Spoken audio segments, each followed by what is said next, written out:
चैत्र मास की कथा। ये कहानी तब की है जब सतयुग चल रहा था।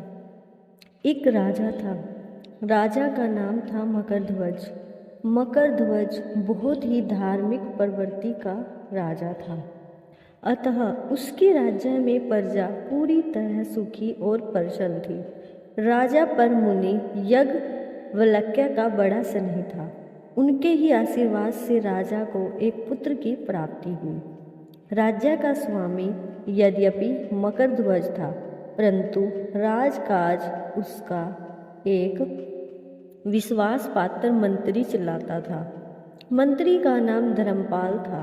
धर्मपाल के 5 पुत्र थे। सभी पुत्रों का विवाह हो चुका था। सबसे छोटे बेटे की बहू गणेश जी की भक्ति और उनका पूजन किया करती थी। गणेश चैत्र व्रत भी करती थी। सास को बहू की गणेश भक्ति सुहाती नहीं थी। पता नहीं क्यों, पर कोई उसे शंका रहती थी कि अब बहू हम पर कोई जादू टोना टोटका करती है। सास ने बहू द्वारा गणेश पूजा को बंद कर देने के लिए अनेक उपाय किए, पर कोई उपाय सफल नहीं हुआ।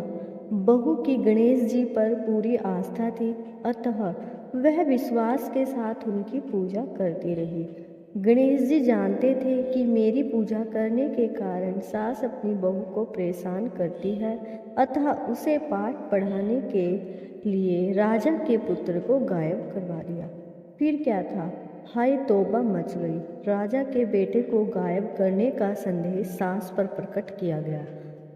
सास की चिंता बढ़ने लगी। छोटी बहू ने सास के चरण पकड़कर कहा, माँ जी, आप गणेश जी का पूजन कीजिए, वे विघ्न विनाशक हैं, आपका दुख दूर कर देंगे।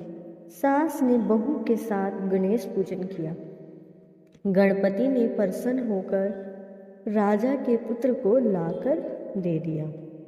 सास जो बहू पर अप्रसन्न सी रहती थी, प्रसन्न रहने लगी और साथ ही गणेश पूजन भी करने लगी।